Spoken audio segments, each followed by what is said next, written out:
Good morning. We're back in Mark again, and we're going to read chapters 5 and 6. Chapter 5. Then they came to the other side of the sea, to the country of the Gadarenes. And when he had come out of the boat, immediately there met him out of the tomb a man with an unclean spirit, who had his dwelling among the tombs, and no one could bind him, not even with chains, because he had often been bound with shackles and chains, and the chains had been pulled apart by him, and the shackles broken in pieces. Neither could anyone tame him. And always night and day he was in the mountains and in the tombs, crying out and cutting himself with stones.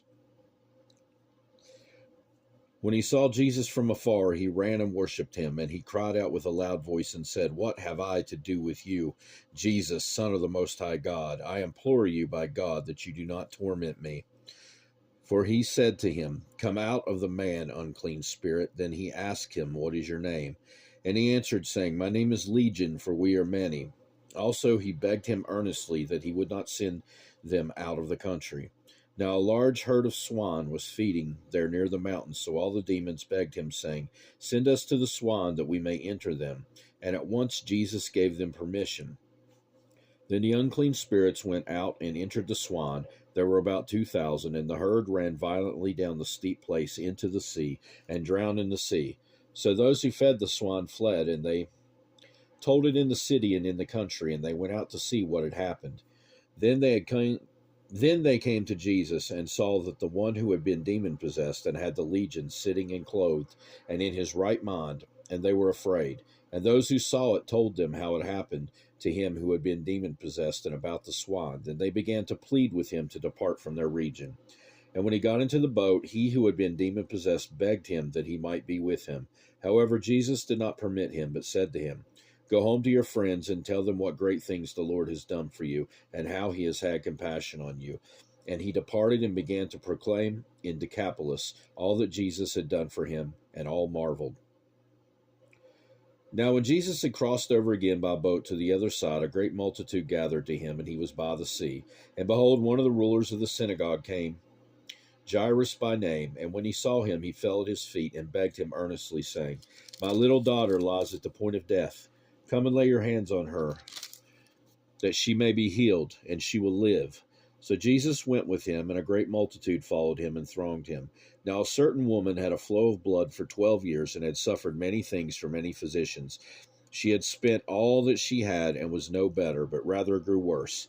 When she heard about Jesus, she came behind him in the crowd and touched his garment, for she said, "If only I may touch his clothes, I shall be made well."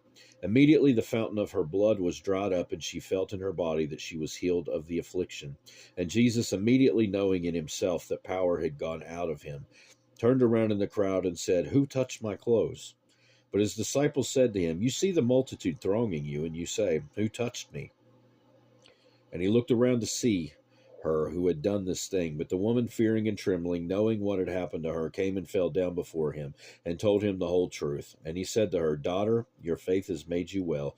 Go in peace and be healed of your affliction." While he was still speaking, some came from the ruler of the synagogue's house, who said, "Your daughter is dead. Why trouble the teacher any further?" As soon as Jesus heard the word that was spoken, he said to the ruler of the synagogue, "Do not be afraid, only believe." And he permitted no one to follow him except Peter, James, and John, the brother of James. Then he came to the house of the ruler of the synagogue, and saw a tumult, and those who wept and wailed loudly. When he came in, he said to them, "Why make this commotion and weep? The child is not dead, but sleeping." And they ridiculed him. But when he had put them outside, he took the father and the mother of the child, and those who were with him, and entered where the child was lying. Then he took the child by the hand, and said to her, "Talitha cumi," which is translated, "Little girl, I say to you, arise." Immediately the girl arose and walked, for she was 12 years of age, and they were overcome with great amazement. But he commanded them strictly that no one should know it, and said that something should be given her to eat. Chapter 6. Then he went out from there and came to his own country, and his disciples followed him. And when the Sabbath had come, he began to teach in the synagogue, and many hearing him were astonished, saying, "Where did this man get these things, and what wisdom is which is given to him, that such mighty works are performed by his hands? Is this not the carpenter, the son of Mary, the brother of James, Joseph, Judas, and Simon? And are we And are not his sisters here with us?" So they were offended at him. But Jesus said to them, "A prophet is not without honor except in his own country, among his own relatives, and in his own house."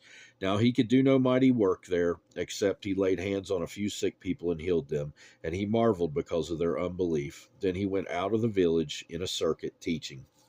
And he called the 12 to himself and began to send them out two by two and gave them power over unclean spirits. He commanded them to take nothing for the journey except a staff, no bag, no bread, no copper in their money belts, but to wear sandals and not to put on two tunics. And he also said to them, "In whatever place you enter a house, stay there till you depart from that place. And whoever will not receive you nor hear you, when you depart from there, shake off the dust under your feet as a testimony against them. Assuredly, I say to you, it will be more tolerable for Sodom and Gomorrah in the day of judgment than for that city." So they went out and preached that people should repent, and they cast out many demons and anointed with oil many who were sick and healed them. Now King Herod heard of him, for his name had become well known, and he said, "John the Baptist is risen from the dead, and therefore these powers are at work in him." Others said, "It is Elijah," and others said, "It is the prophet," or like one of the prophets. But when Herod heard, he said, "This is John whom I beheaded. He has been raised from the dead." For Herod himself had sent and laid hold of John and bound him in prison for the sake of Herodias, his brother Philip's wife, for he had married her. Because John had said to Herod, "It is not lawful for you to have your brother's wife." Therefore Herodias held it against him and wanted to kill him, but she could not, for Herod feared John, knowing that he was a just and holy man, and he protected him. And when he heard him, he did many things and heard him gladly. Then an opportune day came when Herod on his birthday gave a feast for his nobles, the high officers, and the chief men of Galilee. And when Herodias' daughter herself came in and danced and pleased Herod and those who sat with him, the king said to the girl, "Ask me whatever you want, and I will give it to you." He also swore to her, "Whatever you ask me, I will give you, up to half my kingdom." So she went out and said to her mother, "What shall I ask?" And she said, "The head of John the Baptist." Immediately she came in with haste to the king and asked, saying, "I want you to give me at once the head of John the Baptist on a platter." And the king was exceedingly sorry, yet because of the oaths and because of those who sat with him, he did not want to refuse her. Immediately the king sent an executioner and commanded his head to be brought. And he went and beheaded him in prison, brought his head on a platter, and gave it to the girl, and the girl gave it to her mother. When his disciples heard of it, they came and took away his corpse and laid it in a tomb. Then the apostles gathered to Jesus and told him all things, both what they had done and what they had taught. And he said to them, "Come aside by yourselves to a deserted place and rest a while." For there were many coming and going, and they did not even have time to eat. So they departed to a deserted place in a boat by themselves. But the multitude saw them departing, and many knew him, and ran there on foot from all the cities. They arrived before them and came together to him. And Jesus, when he came out, saw a great multitude, and was moved with compassion for them, because they were like sheep not having a shepherd. So he began to teach them many things. When the day was now far spent, his disciples came to him and said, "This is a deserted place, and already the hour is late. Send them away that they may go into the surrounding country and villages and buy themselves bread, for they have nothing to eat." But he answered and said to them, "You give them something to eat." And they said to him, "Shall we go and buy 200 denarii worth of bread and give them something to eat?" But he said to them, "How many loaves do you have? Go and see." And when they found out, they said, 5 and 2 fish. Then he commanded them to make them all sit down in groups on the green grass.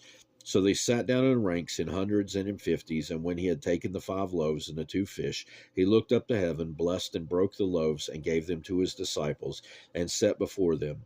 And the 2 fish he divided among them all. So they all ate and were filled, and they took up 12 baskets full of fragments and of the fish. Now those who had eaten the loaves were about 5,000 men. Immediately he made his disciples get into the boat and go before him to the other side to Bethsaida, while he sent the multitude away. And when he had sent them away, he departed to the mountain to pray.